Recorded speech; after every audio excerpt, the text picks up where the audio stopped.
In November of 2001, technology giant Microsoft entered the console wars with the Xbox, a system that took the best aspects of PC gaming and put them inside a video game console. Microsoft had been making video games for years, but only in the personal computer realm. With the Xbox, the company envisioned a gaming console that was programmer-friendly. The console could take advantage of PC technology without the complexity of supporting multiple hardware combinations. But it was about more than video games. Microsoft wanted control of people's living rooms, but they feared Sony had beat them to it. They saw competitor Sony and their PlayStation 2 console as a threat to their entire business. The PlayStation 2 could play games, DVDs, and connect online. Microsoft feared the PlayStation 2 was Sony's Trojan horse, poised to take over a household's entertainment network completely. Microsoft wanted to get its foot in the door before it was too late. The company paid a hefty price. In the first 4 years of the Xbox, Microsoft lost almost $4 billion. But Microsoft saw this as a small price to pay to entrench itself in the video game industry. And today, they are still a significant player in the business, competing with Sony and Nintendo for control over your gaming universe. Microsoft is the youngest of the three major video game companies, and it has undoubtedly had a bumpy road to get to where it is today. So let's take a look at Microsoft's three biggest mistakes in its journey. As a side note, we are sticking to video games for these mistakes. If we got into other areas, like the Windows operating systems, I don't know if anything video game related would even make the top three. With that being said, let's begin.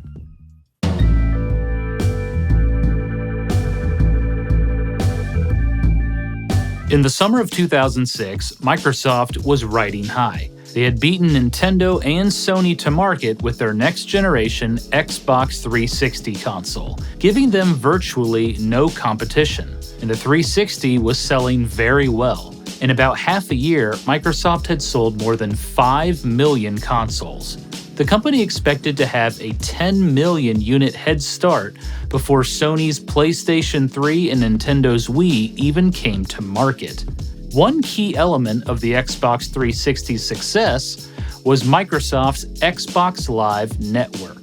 Xbox Live brought the gaming experience to a new level with online play, achievements, leaderboards, friends lists, downloadable games and entertainment, and more. There were more than 3 million active subscriptions to Xbox Live, and Microsoft expected to double that in a year. But Microsoft was not content with Xbox Live being a console-only experience. At the 2006 E3 conference, Bill Gates announced a new initiative called Live Anywhere. The concept seemed promising. Live Anywhere would bring the Xbox Live experience to computers and Windows phones. It was a unified gaming platform that shared all those achievements, friends, leaderboards, and downloads across multiple platforms. In addition, Live Anywhere would support cross-platform play. PC players could play games with Xbox 360 players. Although Microsoft had no pricing information or release date, the company hoped to launch the new service with their upcoming operating system, Windows Vista. But Windows Vista launched in January 2007, and there was no word on the Live Anywhere program. Finally, in March of 2007, Microsoft had some news. Live Anywhere was now called Games for Windows Live. Microsoft expected to launch the service in May of 2007. The company also announced the Games for Windows branding for PC games. Titles designated as Games for Windows required Xbox 360 controller compatibility, easy install options, and more. There was also a new feature called Tray and Play that let users play the game while the computer installed it. So far, so good, right? Games for Windows Live seemed promising and ahead of its time. The service launched on May 29, 2007, with a lot of hype. But it was a complete disaster. Let's start with the pricing. For Xbox Live, Microsoft charged $49.99 a year for a gold membership, which unlocked all of the platform's best features, including online multiplayer. This was standard with console gaming, and no one batted an eye. But for some reason, Microsoft thought they could do the same thing with Games for Windows Live. To get all the best features, including multiplayer achievements, cross-platform play, and skill-based matchmaking, users would need a gold subscription at $49.99 a year.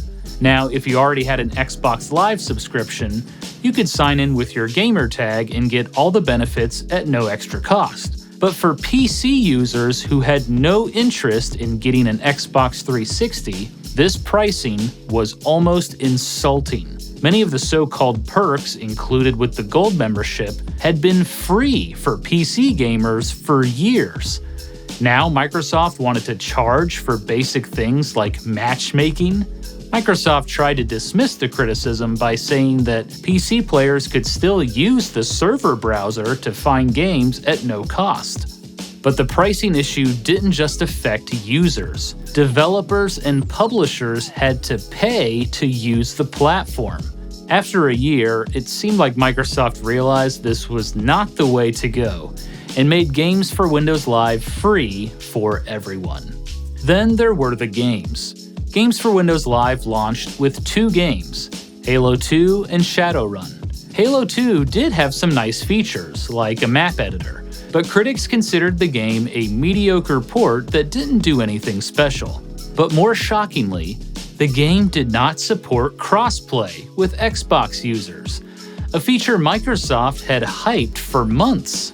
The other launch game, Shadowrun, did support crossplay, but it was a mostly shallow experience and retailed for a high price of $59.99 on Xbox 360 and $49.99 on PC. It seemed like Microsoft completely forgot about crossplay. In total, only 5 games supported crossplay on Games for Windows Live. And that nifty tray and play feature that installed the game while you played, it was only used with 1 game, Halo 2. There was also a lack of software. Microsoft eventually launched a marketplace for Games for Windows Live, letting users download full games, demos, trailers, DLC, and more. The marketplace was supposed to compete with Steam, a similar, more popular service, but it had a much smaller selection. The platform itself was a mess. Initially, Games for Windows Live wasn't even a standalone application, which was very different from its Xbox counterpart. On the Xbox 360, users were signed into Xbox Live on startup and could access everything from a central hub. It was easy, simple, and made sense. But on Games for Windows Live, users had to launch the games first, and then they could access the Games for Windows Live features. It was, as one writer described it, stuck inside the games, like a weird growth. Games for Windows Live was also highly unintuitive. The application looked like it was designed for Xbox, making it difficult for PC users to navigate. Microsoft eventually improved the experience, but it was too little too late. And finally, Games for Windows Live had many issues, maybe too many to list in this video. For one, you couldn't log into the same account on the PC and Xbox 360. So if you were playing a game on PC and someone else booted up your Xbox 360, it would kick you out of your PC game. Microsoft's recommended fix was to create a new account for Games for Windows Live, which would defeat the purpose of having a unified account across platforms. And many times, losing your connection to Games for Windows Live led to corrupt save files. This was a rampant problem, with countless internet forum posts asking for help. Unfortunately, Microsoft never had a concrete fix for corrupted save files. Usually, the solution was for players to start a new game. But there's more. In 2010, Microsoft updated its voice codec for 360 games. This update completely broke cross-platform voice chat, and Microsoft never fixed it. The The public quickly soured on games for Windows Live. Every time a publisher announced their game would use the platform, there was a collective groan. It was shocking just how bad it was, considering Microsoft claimed they were the, quote, only company that can pull this off.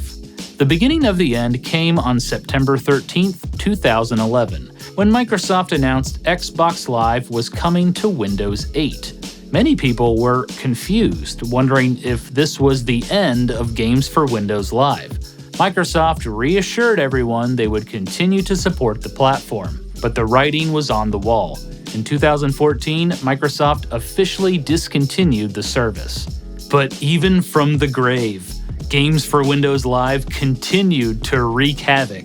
Many publishers with games for Windows Live supported games made them available on platforms like Steam. But with the games for Windows Live service shutting down, it made the games unplayable. Publishers had to go back and modify their games to remove the service just to make their games playable again. Even as late as 2021, Bethesda finally removed the games for Windows Live functionality from Fallout 3. Today, Microsoft has unified its gaming platform under the Xbox brand on both PC and Xbox consoles, and it's a much, much better implementation. Speaking from personal experience, I can't even begin to describe the awfulness of games for Windows Live. It was an unintuitive, buggy disaster. I think Joe Stege West of IGN summed up games for Windows Live best when he said, "If I could use one word to describe my experience with it, it would be ugh. If I were to use 7, it would be ugh. What the f*** is this shit?"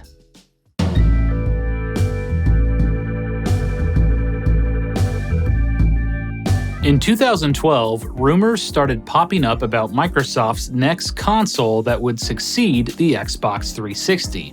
The new system, then known as the Xbox 720, would feature Blu-ray support, native 3D output, background recording of television programs, apps, and more. With these rumors, it seemed like Microsoft wanted to position itself as the only device people needed in their living rooms. But two rumors concerned the community. The first was that Microsoft was implementing some sort of anti-used game system. The theory was that games would be tied to a user's Xbox Live account, making it impossible to resell or lend the game to a friend. The second concerning rumor was that the new Xbox would be in an always-on state, meaning it would have to be connected to the internet to play games. Microsoft, of course, refused to comment on rumors and speculation, so all people could do was wait and see. But in 2013, news reports gave credibility to the rumors. In addition, the next Xbox, now codenamed Durango, would require the Kinect, a motion control camera accessory, to even operate. People were now sounding the alarms. What if you lived in a rural area and had spotty internet? Was the Kinect camera always watching and recording you? And how come players couldn't buy or sell used games anymore? No video game console had ever required an internet connection to run games. And the recent disastrous launches of always-online games like SimCity and Diablo 3 only threw fuel on the fire. It didn't help that Microsoft Studios creative director Adam Orth went on Twitter and downplayed the controversy, tweeting that every device now is always on. That's the world we live in. #deal with it. It caused an uproar and eventually led to Orth leaving Microsoft and making his Twitter account private. Officially, Microsoft once again refused to comment on the rumors and speculation. Meanwhile, Sony confirmed their next console, the PlayStation 4, would not require an internet connection, although Sony did recommend one for downloading essential updates for the system. But on May 21st, 2013, Microsoft was ready to reveal its new console to the public. At the Xbox campus in Redmond, Washington, the company unveiled the new Xbox One, an all-in-one device for games, television, and entertainment. And unfortunately, all those concerning rumors were true. The Xbox One was not technically always on, but would require a connection to check in once every 24 hours. The Xbox One also required a Kinect so users could control the console with their voice. And sure enough, used games were tied to a player's account. The game publishers had to enable users to trade them in or share them with friends. And on top of that, the Xbox One announcement focused more on everything except video games. I'm watching live TV experience, Skype, Xbox, watch ESPN. Scripted television. And with the required Kinect, the Xbox One would cost an astonishing $499. Comparatively, the PlayStation 4 cost $399. At a time when people should be excited about new consoles, players were confused and upset. Microsoft defended its choices by saying they were trying to move to a more digital world, but players thought their actions were anti-consumer and that Microsoft was trying to appease publishers. At the 2013 E3 conference, Microsoft hoped to win people back by focusing on their upcoming Xbox One games, but it was Sony who stole the show. The weekend before E3, Sony decided to refocus their presentation to let people know they would not go down the same path as Microsoft. On their YouTube channel, they uploaded a humorous tutorial on how to share games on the PlayStation 4.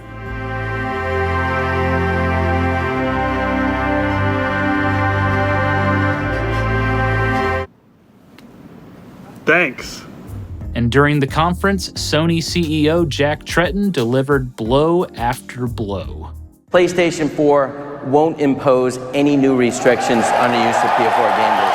They can trade in the game at retail, sell it to another person, lend it to a friend, or keep it forever. PlayStation 4 disc-based games don't need to be connected online to play, and it won't stop working if you haven't authenticated within 24 hours. $399. It was quite possibly one of the worst beatdowns in E3 history. Microsoft took the hint. 1 week after the E3 conference, they announced the Xbox One would no longer require an internet connection, and that there were no longer limitations with disc-based games. Players could trade in, rent, or lend games to friends. Microsoft's president of the Interactive Entertainment Business Division, Don Matrick, who was in charge of the Xbox One unveiling, left the company in July. Then, in August, Microsoft announced the Kinect was no longer required for the Xbox One to function. But even with all this, the damage had been done. With the disastrous Xbox One announcement, Microsoft practically handed Sony the crown. It's estimated that the PlayStation 4 outsold the Xbox One 2-1, and we can only estimate because in 2015, Microsoft announced they would no longer share console sales data. While the Xbox One announcement was devastating, Microsoft's biggest mistake almost completely removed the company from the video game console business.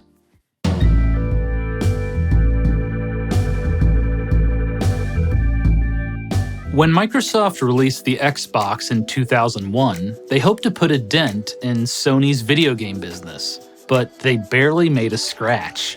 The PlayStation 2 outsold the Xbox 5-1, and Microsoft sold every Xbox console at a loss. But Microsoft had deep pockets and considered it the price of being new to the industry. By 2003, Microsoft was starting work on the next Xbox. The company wanted to be the first to release a console in the next generation, but they also wanted it to be profitable. To speed up manufacturing and save money, Microsoft hired third-party companies to make the parts and manufacture their new console, the Xbox 360. It was a risky move. The Xbox 360 contained 1,700 parts manufactured by 200 companies. If even one part was faulty, the whole system could fail. But Microsoft was willing to take that risk, especially because Sony delayed their next console, the PlayStation 3, to 2006. Microsoft wanted a head start on the competition. Production of the Xbox 360 began in 2005, and Microsoft hoped to launch the console by November of that year. But almost immediately, there were issues. An internal memo noted overheating graphics chips, cracking heat sinks, underperforming memory, faulty DVD drives, and more. In addition, Microsoft didn't have a proper testing system set up. It was also underpowered. Microsoft needed around 1,500 test machines to thoroughly debug the consoles, but they only had 500. In August 2005, a Microsoft engineer suggested they shut down production to fix the myriad of issues, but the man in charge of Xbox, Peter Moore, brushed it off. Because of Microsoft's deep pockets, they decided to simply set aside the faulty consoles into a bone pile and ship out the good ones. The Xbox 360 had an abysmal defect rate. For every 100 consoles manufactured, 68 of them did not work. Microsoft had to make a lot of systems just to get enough to ship by launch day. The company figured engineers could figure out the issues from the bone pile in the meantime. On November 22, 2005, Microsoft launched the Xbox 360, and it sold out quickly. Microsoft sold 1.5 million consoles in less than 2 months, and the system was hard to find in stores. The public thought Microsoft was creating a false shortage, but in reality, Microsoft simply couldn't manufacture enough due to the number of faulty systems coming off the line. It didn't take long before Microsoft started receiving isolated reports of 3 blinking red lights on their console. Microsoft had designed the Xbox 360 to use lights around the power button to signal controller inputs and to flash error codes. And 3 red lights meant a general hardware failure, but it quickly became known as the Red Ring of Death. Microsoft felt there was no need to be concerned because the return rate at the time was normal. However, engineers couldn't figure out what the issue was. So they attempted fixes on the bone pile systems and sent them out to customers with defective consoles, hoping it would fix the problem. Meanwhile, the Xbox 360 continued to sell quickly. By the end of March 2006, Microsoft sold 3.3 million consoles. And at the 2006 E3 conference, the company had a spectacular show, teasing several blockbuster games, including Gears of War, Grand Theft Auto 4, and Halo 3. And they were handed a silver platter when competitor Sony had an embarrassingly bad E3 presentation. Ridge Racer! Remember that one? Genji 2 is an action game which is based on Japanese history. So here's this giant enemy crab, and you attack its weak point for massive damage. Not only was the PlayStation 3 delayed until November of 2006, but it would cost a whopping $599 for the 60GB model. Microsoft had the whole next-gen market to themselves for most of 2006. Peter Moore projected they would sell 10 million Xbox 360s before the PlayStation 3 was released. But the Red Ring of Death issue kept nagging. The number of returns kept increasing, and the Xbox 360 gained a reputation for failing. The San Jose Mercury News ran a story on one man who had gone through 4 Xbox 360s.